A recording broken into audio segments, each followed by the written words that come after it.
Good afternoon. My name is Gabrielle Dandridge. Today I am going to show you a website called bookcreator.com.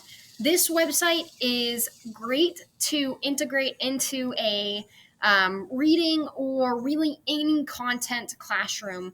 And I'm going to show you why. This book or this website's pretty straightforward. It's called Book Creator. As you can imagine, students and teachers can create books, and they can share these books in a classroom library with each other, and they can edit them, and teachers can edit students' books and give feedback. So it's a really great application. There are two different versions. There's the free version and there is the premium version. The premium version is $12 a month, $120 a year. However, today I'm just going to show you the free version, and they're both great. The premium version, the biggest upgrades is there's additional apps that you can put in. You have additional like pre-made books that can be that you can use in your library for students to edit. You also have more room in your library, so you can add more books.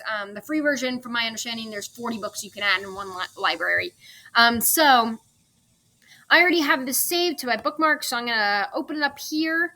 This is the teacher mode. So there are two different modes. There are a student mode and there's a teacher mode.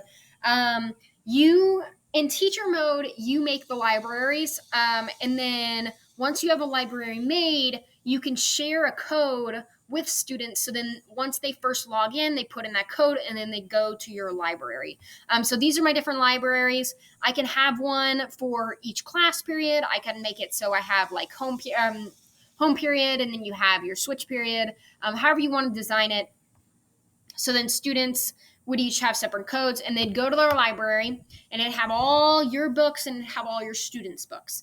So right now I have 4 different books in this library. I'm going to first show you the invite code. So you go up here and it has an invite code. This is the code students would put into their account. That way they can get into your library. From there you can start making new books. So I'm going to show you first how to make a new book. So simple as clicking on the new book. You have different versions you can do. You could also do comic books. And so you would click on one, and that would bring you to this. This is the cover. There's a couple pages, and so on. You can add more pages like that. If you wanted to delete pages, you can go to pages up here, and this shows you all the pages you have. And then students could enter more, or if you have more, you can delete more. So the different features that are available. So these are the features available. The basic features are images. So they have already pre-made images. So you can look things up like space. And so you look it up, click on it, add it. And now your image is on your book. So students can add different images. They can move them around. They can rotate them. They can make them bigger or smaller. The other thing they can do is they can take photos and add their own photos. So if they have a book that you're reading and you want them to put the main idea, the pictures of the main idea, pictures of the main characters, and have them add it to it, they can do that.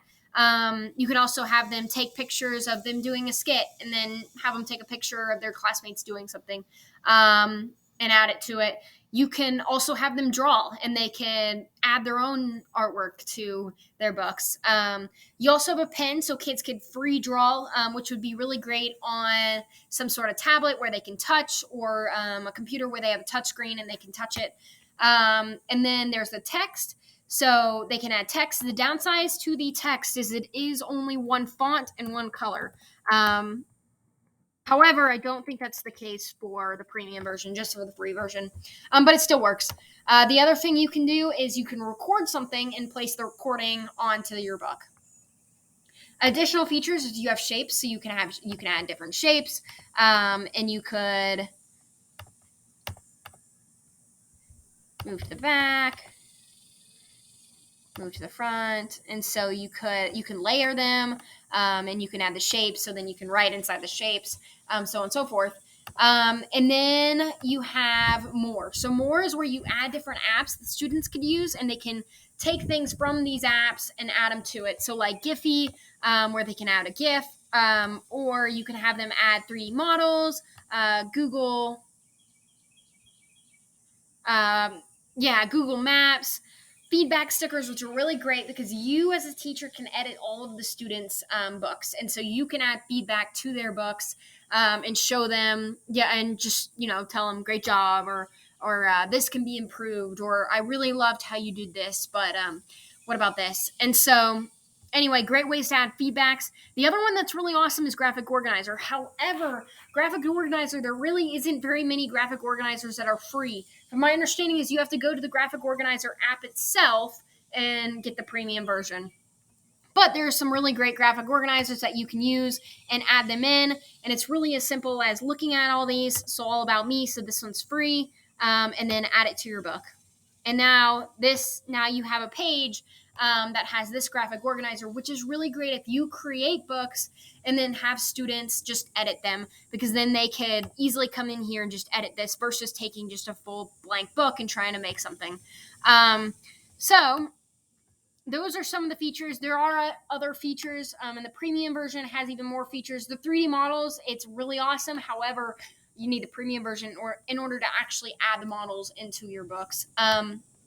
But the other thing to note is that down here you can also embed things. So if you wanted to embed a YouTube video into your book, you can. So now I'm going to go back to my library and I'm going to show you just really briefly one book that I kind of quickly put together. So this is one way you can use this app is for vocabulary. So if students are in a unit right now and they're learning about space, you can put vocabulary, have students add vocabulary words, and then they can write things about those vocabulary words, add pictures, videos. This is neat. This is a virtual field trip. So what's really cool is when you embed this stuff into these into the book is that they can actually play it right there on the book, and it doesn't have to direct them to a whole new website. And then they just exit out. So they do it there and then they exit out. And so this is another graphic organizer that I embedded in. And then how you can use this in a reading classroom is take a book that students are reading or being or read aloud and have them write things that are important from the book. So if you want them to be able to identify the main characters, then you can make a page that says main characters. They can add photos. They can write about the main characters. And then the biggest thing is you want to give kids guidelines as far as what you want inside their books. So this is like, say the theme of Charlotte's Web is friendship, then you can write friendship. You can have kids describe what friendship is. You can show within the book where friendship was displayed. And then you can also add things like have kids showing the main idea of the book. Another really cool option for this is having kids write their own biographies or having them write the biography of something else. So this app can really be used for almost anything, nonfiction, fiction. The other cool feature is that you can download books from the app itself. And so they actually have some pre-downloaded books. This is one of them where you can already download them and kids can immediately read them, go through them. Some of them are like straight up books that teach them things. Others are just templates that kids can use. So that is a brief run through of this app. Fantastic to use if you want students to start creating their own books. And there are hundreds of different ways that you can utilize this app. I hope this helps. Have a fantastic day. And yeah, that's all I got.